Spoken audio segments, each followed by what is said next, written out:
اسلامی کے سینیٹر مشتاق احمد کو گرفتار کر لیا گیا ہے۔ اس بارے آپ کو بتائیں کہ جماعت اسلامی کے سینیٹر اہم رکن مشتاق احمد کو گرفتار کیا گیا ہے۔ سابق سینیٹر مشتاق احمد کو گرفتار کیا گیا ہے۔ پی ٹی آئی کی لائی تباہی مہنگائی اور مہنگے بجلی بلز لائی ہے۔ بھاری بجلی بلز عوام کے لیے ناقابل برداشت ہیں۔ مشکل ترین حالات میں ریلیف دینا ہماری صلاحیتوں کا امتحان ہے۔ سابق وزیر اعظم نواز شریف کا لاہور میں پارٹی اجلاس سے خطاب، کہا پی ٹی آئی کی ناقص پالیسیز نے ملک کو مہنگائی میں دھکیلا۔ مسلم لیگ نون عوام کو بجلی کے بھاری بل سے نجات دلائے گی۔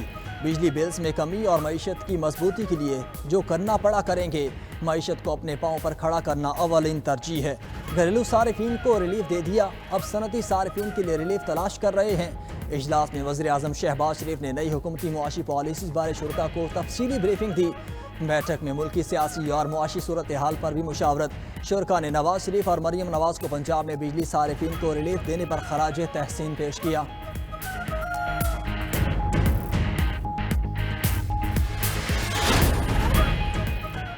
اپوزیشن رہنما محمود اچکزئی کا مذاکرات کے لیے رانا ثناءاللہ سے رابطہ۔ اسپیکر چیمبر میں محمود اچکزئی کی وزیر اعظم کے مشیر سے ملاقات ہوئی۔ ذرائع کے مطابق رانا ثناءاللہ نے کہا حکومت نے کبھی مذاکرات کے دروازے بند نہیں کیے۔ بانی تحریک انصاف اور بعض رہنماؤں کا رویہ ہی مذاکرات میں رکاوٹ ہے۔ محمود اچکزئی نے کہا آپ پرانی باتوں کو چھوڑیں، ہم اور آپ بیٹھ جاتے ہیں۔ محمود اچکزئی اور حکومت کے درمیان بات چیت جاری رکھنے پر اتفاق۔ پیش رفت ہونے پر تحریک انصاف کو مذاکرات میں شامل کیا جا سکتا ہے۔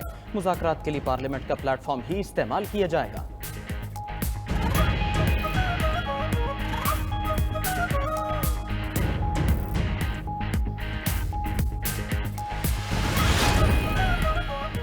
مسلم لیگ نون نے بانی پی ٹی آئی سے مذاکرات 9 مئی واقعات کی معافی سے مشروط کر دیے۔ نون لیگی اجلاس کے بعد میڈیا بریفنگ میں وفاقی وزیر احسن اقبال نے کہا ملک میں تمام بحرانوں کی ذمہ دار پی ٹی آئی کی حکومت ہے۔ بانی پی ٹی آئی جیل میں بڑی موج میں ہیں، وہ 5 سٹار قید کاٹ رہے ہیں۔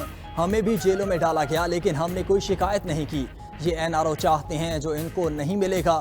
انہیں اپنی بے گناہی ثابت کرنا ہوگی اور رسیدیں دکھانا ہوں گی۔ وزیر دفاع خواجہ آصف نے کہا کہ وہ پی ٹی آئی سے مذاکرات کے حامی نہیں، محمود اچکزئی سے مذاکرات کرنے والے کسی ٹیم کا حصہ نہیں ہوں۔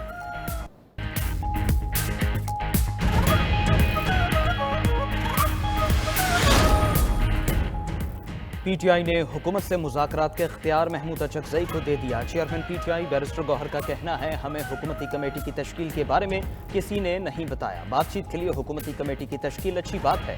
محمود اچکزئی کے حکومت سے مذاکرات کرنے پر اعتراض نہیں۔ محمود اچکزئی حکومتی کمیٹی سے بات چیت کر کے تجاویز لاتے ہیں تو غور کریں گے۔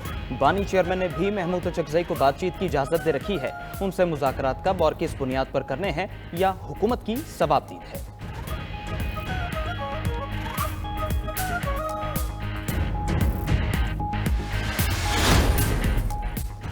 عوام کا پیسہ اب عوام کے لیے ریلیف پر ہی خرچ ہو رہا ہے۔ صوبائی کابینہ نے عوام دوست پروگرام کی منظوری دے دی اور تاریخ ساز اقدام کرا دیا۔ وزیر اعلیٰ پنجاب مریم نواز کی اسپیکر پنجاب اسمبلی سے گفتگو۔ مریم نواز سے ملک احمد خان کی ملاقات، سیاسی صورتحال اور صوبائی اسمبلی کے امور پر تبادلہ خیال کیا۔ ادھر اپنے بیان میں سینئر وزیر مریم اورنگزیب بولیں پنجاب میں مریم نواز نے عوام کو تاریخی ریلیف دے کر احسن کام کیا۔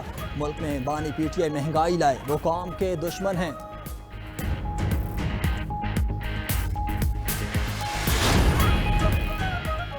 حکومت نے ویب مانیٹرنگ سسٹم نصب کرنے کی باقاعدہ تصدیق کر دی۔ انٹرنیٹ پر موجود مواد کی مانیٹرنگ اور مینجمنٹ ہوگی۔ کابینہ ڈویژن نے قومی اسمبلی کو تحریری طور پر آگاہ کر دیا۔ رپورٹ کے مطابق پی ٹی اے مواد بلاکنگ میں خود مختار ہو چکا۔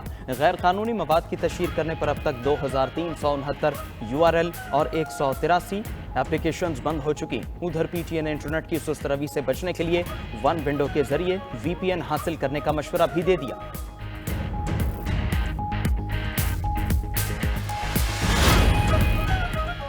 دوحہ سے فلپائن جانے والی پرواز کی کراچی ایئرپورٹ پر ہنگامی لینڈنگ۔ ترجمان سول ایویشن کے مطابق 39,000 فٹ کی بلندی پر نجی کمپنی کے طیارے میں شدید خرابی پیدا ہوئی۔ پائلٹ نے مے ڈے کی کال اور کراچی میں فوری ہنگامی لینڈنگ کی اجازت مانگی۔ اجازت ملنے کے بعد طیارہ کراچی کے جناح انٹرنیشنل ایئرپورٹ پر بحفاظت لینڈ کر گیا۔